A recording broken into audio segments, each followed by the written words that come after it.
A wonderful good morning everyone. तो आज हम लोग यहाँ बात करने वाले हैं की मैनेजरियल पर्सोनेल की।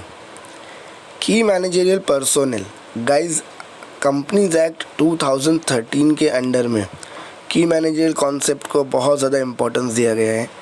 जब हम लोग कंपनीज एक्ट 1956 की बात करते थे, कंपनीज एक्ट 1956 में सिर्फ मैनेजिंग डायरेक्टर और होल टाइम डायरेक्टर को ही की मैनेजरियल पर्सोनेल या कह लीजिए मैनेजर्स को ही की मैनेजरियल पर्सोनेल माना जाता था।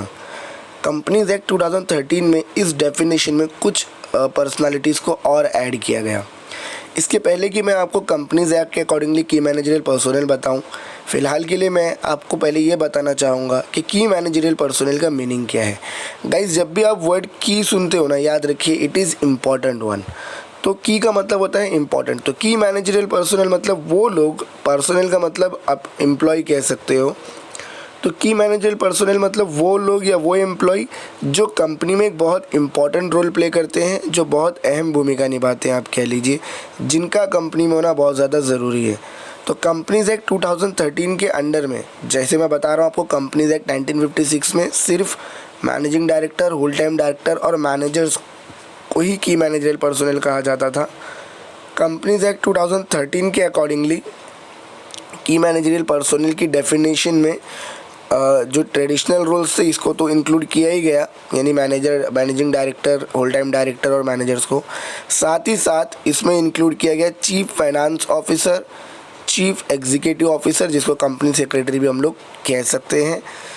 तो क्या कहा गया, chapter 13 of the act schedule 5 of companies appointment and remuneration managerial personnel rule 2014 deals with managerial personnel. तो अल्टीमेटली जब इनका अपॉइंटमेंट होगा तो याद रखिए chapter 13 of the act and schedule 5 of companies rule ये फॉलो होगा। अब बात आती है गाइस, कौन लोग हैं जो की मैनेजरियल पर्सोनेल कहलाते हैं। तो 5 तरह के की मैनेजरियल पर्सोनेल मैं आपको बताने वाला हूँ। The very first one is your chief executive officer, managing director और मैनेजर आप कह सकते हो। दूसरा आता है company secretary, again he is the most important one. Then companies whole time director and chief finance officer. तो ये 4 हैं। इसके अलावा एक फिफ्थ जो है वो कोई भी हो सकता है जिसे कंपनी अपने कह लीजिए आप, कोई भी ऑफिसर को कंपनी इस कैटेगरी में कह लीजिए इंक्लूड कर सकता है। तो कोई भी ऑफिसर इस कैटेगरी में आ सकता है जिसको आप कह लीजिए की मैनेजरियल पर्सोनेल कह सकते हो। अब गाइस, की मैनेजरियल पर्सोनेल को अपॉइंट करना बहुत ही इम्पॉर्टेंट है, इसीलिए ऐसे केस में इनका जो अपॉइंटमेंट होगा वो 2 तरीके से हो जाएगा कह लीजिए आप। सबसे पहले तो इनके अपॉइंटमेंट के लिए सबसे पहले जो ज़रूरी बात है वो है बोर्ड रेजोल्यूशन। तो एक रेजोल्यूशन पास होगा बोर्ड मीटिंग में, आप कह लीजिए। इस रेजोल्यूशन में सारी बातें होंगी, टर्म्स एंड कंडीशन होंगे, उनका अपॉइंटमेंट कैसे होने वाला है, रेम्यूनरेशन क्या, ये सारी बातें इसमें होगी। बोर्ड रेजोल्यूशन जो पास होता है वो आप कह लीजिए सिर्फ नॉमिनेट करता है कि हमें इस पर्सन को केएमपी बनाना चाहिए। अब उस पर्सन को केएमपी बनाने के लिए अप्रूव करने का अधिकार शेयर होल्डर के पास में है। तो इनको अप्रूव करने के लिए एक रेजोल्यूशन पास होगा जनरल मीटिंग में। तो ये आपको याद रखना है। बोर्ड मीटिंग होगी, बोर्ड मीटिंग में रेजोल्यूशन में डिसाइड किया जाएगा क्या क्वालिटीज़ होनी चाहिए, क्या रेम्यूनरेशन होना चाहिए और किस व्यक्ति को केएमपी के लिए नॉमिनेट करना है। अप्रूव कहाँ होगा, ओनर अप्रूव करेंगे, यानी कि शेयर होल्डर अप्रूव करेंगे एनुअल जनरल मीटिंग में। तो याद रखिए, if the office of whole time key managerial personnel is vacate resulting vacancy in the approved board at meeting board within 6 month of the date such vacancy. क्या कहा गया कि अगर कोई भी केएमपी का सीट खाली है, वैकेंट है, 6 मंथ के अंदर उसको फुलफ़िल करना ज़रूरी है। मैक्सिमम 6 मंथ का टाइम होगा। जब भी केएमपी का अपॉइंटमेंट होता है, आरओसी को आपको MR1 फॉर्म सबमिट करना है 60 डेज़ के अंदर उसका अपॉइंटमेंट होते ही। ये बात आपको ध्यान रखना है। अब बात यह आती है कि सर क्या क्वालिफ़िकेशन या डिस्क्वालिफ़िकेशन होनी चाहिए। तो क्वालिफिकेशन और डिस्क्वालिफिकेशन एक साथ बता दिए। क्या कहा गया, केएमपी के रूप में आप उसी को अपॉइंट कर सकते हो जिसका एज मिनिमम 21 ईयर्स है और मैक्सिमम 70 ईयर्स है। मिनिमम 21 टू मैक्सिमम 70 ईयर्स का एलिजिबिलिटी है, कह लीजिए आप। यही फंडा है दोस्त, कंपनी चलाने वाले का मैक्सिमम एज लिमिट होता है, देश चलाने वाले का नहीं। यही हमारे देश का दुर्भाग्य है। खैर, तो मिनिमम 21 मैक्सिमम 70 एज होना चाहिए to be eligible to be appointed as KMP, कह लीजिए। दूसरा, he should be resident of India. जब भी मैं कह रहा हूँ रेसिडेंट ऑफ इंडिया, तो आपको याद रखना है कि एटलीस्ट पिछले 12 मंथ में वो इंडिया में 182 डेज था।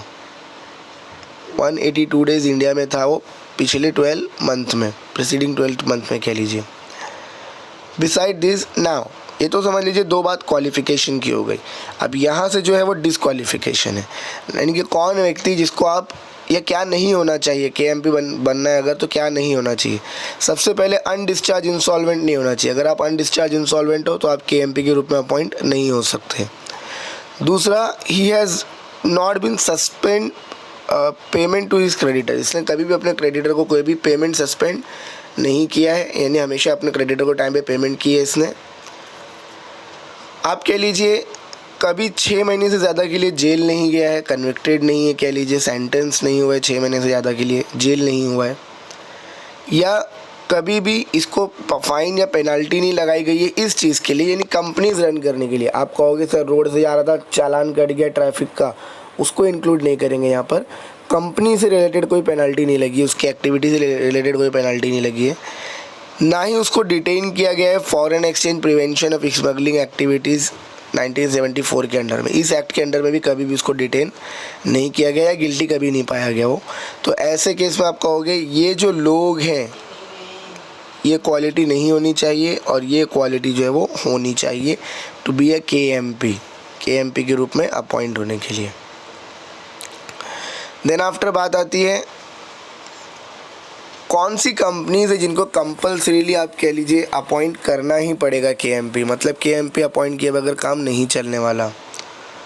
तो which companies are mandatorily required to appoint key managerial personnel जिनको अपॉइंट करना ही पड़ेगा। गाइज ऐसे तो जब हम प्राइवेट कंपनीज़ की बात करें, प्राइवेट कंपनीज़ अपनी मर्ज़ी से की मैनेजरियल पर्सनल अपॉइंट कर सकती है, बट अगर आप लिस्टेड कंपनी की बात कर रहे हो, every listed company and every other public company having paid up capital of 100 crore or more shall have the following whole time key managerial personnel। अगर आपका कंपनी के पास में 10 करोड़ तक का कैपिटल है या उससे ज़्यादा कैपिटल है, तो आपके कंपनी में की मैनेजरियल पर्सनल के रूप में मैनेजिंग डायरेक्टर होना चाहिए, चीफ एग्जीक्यूटिव ऑफिसर होना चाहिए, होल टाइम डायरेक्टर होने चाहिए, कंपनी सेक्रेटरी होने चाहिए और चीफ फाइनेंस ऑफिसर होने चाहिए। ये कह लीजिए आप, ये जो कैटेगरीज़ के हैं, ये कैटेगरी से KMP होने चाहिए अगर आपका कैपिटल 10 करोड़ के ऊपर का है तो। Even a company other than the company which is required to be appoint a whole time key managerial personal as discuss above which is having a 5 crore of capital or more shall have whole time company secretary. तो इसके अलावा क्या कहा कि अगर एक company मान लीजिए इस कैटेगरी में नहीं भी आती, जिसके पास में 5 करोड़ तक का कैपिटल है, लेकिन तो वो कंपनी को एटलीस्ट कंपनी सेक्रेटरी तो अपॉइंट करना पड़ेगा, भले ही चीफ फाइनेंस ऑफिसर या मैनेजिंग डायरेक्टर या होल टाइम डायरेक्टर अपॉइंट ना करें, बट एटलीस्ट आप कह लीजिए उनको कंपनी सेक्रेटरी तो अपॉइंट करना ही पड़ेगा। देन गाइस बात करते हैं पेनल्टी फॉर काउंटरवेंशन की। तो any company contravening the provision of the act and rules shall be punishable with a fine ranging from 1 lakh to 5 lakh. आप कह लीजिए अगर किसी भी तरीके से कंपनी कोई भी गलती करती है या कंपनी के कोई भी डायरेक्टर्स अगर कोई भी गलती करते हैं, तो कंपनी के ऊपर 1 लाख से 5 लाख का पेनल्टी लगेगा। इसके अलावा जो भी की मैनेजरियल पर्सोनल है, जो भी ऑफिसर इस चीज़ के लिए लाइबल है, उसको 50,000 का पेनल्टी इंडिविजुअली लगेगा, कह लीजिए आप। और अगर ये टाइम पर कॉन्ट्रवेंशन सही नहीं हुआ तो हर एक डे के हिसाब से जितने दिन आप कॉन्ट्रवेंशन करते रहोगे पर डे 1000 रुपीज़ आपका फ़ाइन जो है वो बढ़ता ही जाएगा।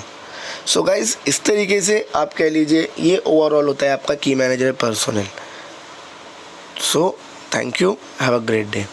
कोई भी डाउट हो तो आप मुझे व्हाट्सएप या मैसेज कर सकते हो या मेल कर सकते हो। Thank you, have a great day.